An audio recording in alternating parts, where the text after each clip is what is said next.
আরে 12 মাস কি আমার দেখার দায়িত্ব আছে নাকি? কালকে এসে সোজাসুজি নিয়ে যাবি, আর যদি না নিয়ে যাস আমি দিয়ে আসবো। হ্যাঁ, রাখ, ফোন রাখ, আমাকে দ্বিতীয়বার ফোন যেন আর না করতে হয়। এই, তুমি কার সঙ্গে অত চিল্লামিল্লি করছো? আচ্ছা বলো তো, বাবা মারা গেছে আজ কতদিন হলো? বাবা মারা গেছে 6 মাস হচ্ছে। এই 6 মাস মাকে কে রেখেছে? কেন? আমাদের কাছেই রয়েছে মা। কোথায় খাচ্ছে? আমাদের কাছেই খাচ্ছে। এই 6 মাসে মা কতবার ডাক্তার দেখিয়েছে? 5-6 বার হবে। সেই খরচাগুলো কে দিচ্ছে? আমরাই দিচ্ছি। কেন, কি হয়েছে কি? তাহলে আমরা 5 ভাই বোন থাকতে সব দায়িত্ব আমি কেন নেব? আমি কেন সবকিছু করতে যাব?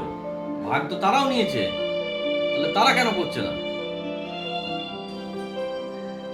কি বলতে চাইছো তুমি? আমি কিছু বুঝতে পারছি না। বাবা মরে যাওয়ার সঙ্গে সঙ্গে জমি জায়গা সমস্ত কিছু সবাই মিলে ভাগ করে নিল, আর মায়ের দায়িত্ব ঠেলে দিল আমার উপরে। আজ মা যখন মারা যাবে তখনও তো সমস্ত জিনিস তারা নিজের নামে করে নিয়ে, হ্যাঁ, সমস্ত খরচা আমার উপর ঠেলে দিয়ে বসে আছে। তাহলে সেই সমস্ত দায়িত্ব সবাই যদি না নেয়, আমি একা কেন নিতে যাবো বলো তো? একদম ঠিক বলেছো তুমি। আমি না তোমাকে একটা বুদ্ধি দিই। তুমি এক কাজ করো, তোমার মাকে মেরে ফেলো। কি বলছো তুমি এসব কথা? শোনো, তোমাকে একটা কথা বলি। তোমার মায়ের হাত কটা? কেন দুটো? পা কটা? পা? কেন দুটো? চোখ কটা? দুটো।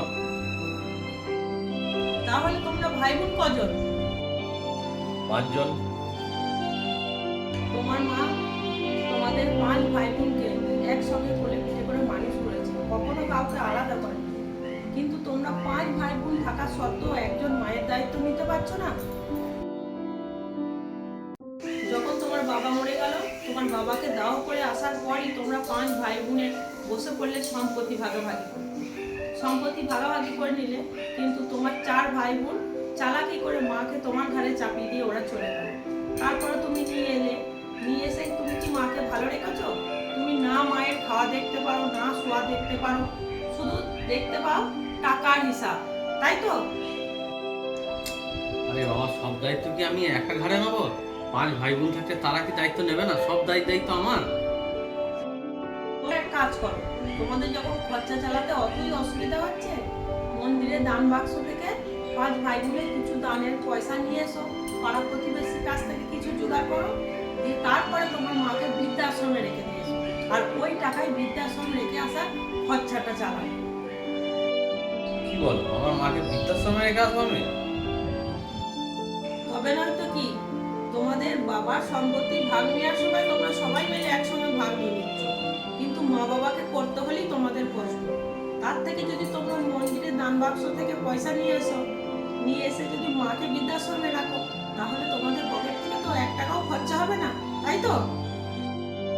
তাই বলে আমি কি একা খরচা করব আর সবাই নেবে? আমি তো তোমাকে সেইটা বলছি যে আমার খরচা করতে অসুবিধা নেই, কিন্তু আমি একা কেন করবো? সবাই যখন সম্পত্তির ভাগ নিয়েছে, সবাই করুক, তাহলে আমিও করবো।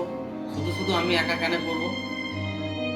হাই রে বোকালো, সেই জন্যই বলছি যে মন্দিরের দান বাক্স থেকে পয়সা নিয়ে এসো, তাহলে তোমার খরচা হবে। কিন্তু তুমি একটু ভেবে দেখো তো, যেদিন থেকে মা আমাদের বাড়িতে এসেছে, তোমার তো আয় উন্নতি অনেক বেড়ে গেছে। তাছাড়া আমার ছোট ছেলেটাও ঠাকুমার সঙ্গে কত খেলতে ভালোবাসে। দেখো, আমার ছোটবেলায় কিন্তু মা মরে গেছে, আমি কোনোদিন মায়ের ভালোবাসা পাইনি। কিন্তু তুমি মায়ের ভালোবাসা পাচ্ছ, কিন্তু তবুও মাকে নিজের কাছে রাখতে পারছো না। কেন জানো? শুধু ওই দুটো টাকার জন্য, টাকার পিছনে ছুটছো। তোমাকে আমি আর কি বোঝাই বলো তো? তুমি আমার কথাটাই বুঝতে পারো। না না, তোমাকে আর আমাকে কিছু বোঝাতে হবে না।